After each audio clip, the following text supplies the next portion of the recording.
పేటలో ప్రతిష్ఠించడం తెలుగు జాతి గర్వకారణం. తర్వాత తెలంగాణ ముఖ్యమంత్రి రేవంత్ రెడ్డి ఆవిష్కరించారు. గౌరవనీయులు రాష్ట్ర ముఖ్యమంత్రి, తెలంగాణ రాష్ట్ర ముఖ్యమంత్రి రేవంత్ రెడ్డి గారు,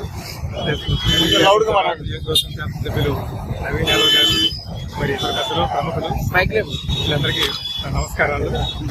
ఈరోజు ఎన్టీఆర్ పుట్టినరోజు సందర్భంగా ఈ విగ్రహాన్ని జూబ్లీహిల్స్ కాన్స్టిట్యున్సీలో ఆ రోజు ఎలక్షన్ ముందు సీఎం గారు కమిట్మెంట్ చెప్పడం జరిగింది.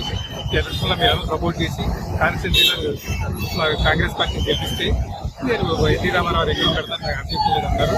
ఆ రోజున మేమందరం కూడా రామారావు విగ్రహం పెట్టాల్సిందని సీఎం గారిని అడిగాం. దానికి ఆ రోజున కంపల్సరీ నేను మళ్ళీ వచ్చి పెడతా, మరి గెలిపించండి, కంపల్సరీ మీ కోరిక తీరుస్తా ఉన్నారు. అట్లాగే ఈ రోజు వచ్చి జయంతి రోజున ఈ రోజు వచ్చి విగ్రహాన్ని ఓపెన్ చేశారు. కానీ ఈ విగ్రహాన్ని అవకాశాన్ని నాకు కల్పించారు విగ్రహం ఓపెన్ చేయమని, విగ్రహం ఏర్పాటు చేయమని. ఈ అమీర్పేట చౌరస్తాలో 2 రాష్ట్రాల్లో కూడా ఆల్మోస్ట్ పెద్ద విగ్రహం ఇది. మేము కావాలని చెప్పి ఆ విగ్రహాన్ని ప్రెస్టేజ్గా అమీర్పేట చౌరస్తాలో ఈ గవర్నమెంట్ ప్రోగ్రామ్ గవర్నమెంట్ది విగ్రహం అవకాశం నాకు కల్పించారు. అందువల్ల విగ్రహానికి నేనే నా సొంత ఖర్చులతో రాయ పైసా కూడా ఖర్చు లేకుండా కోట్ల ఖర్చు నేను పెట్టుకుని ఆ ఎన్టీఆర్ విగ్రహం అమీర్పేట సెంటర్లో స్థాపించడం జరిగింది, నిర్మించడం జరిగింది.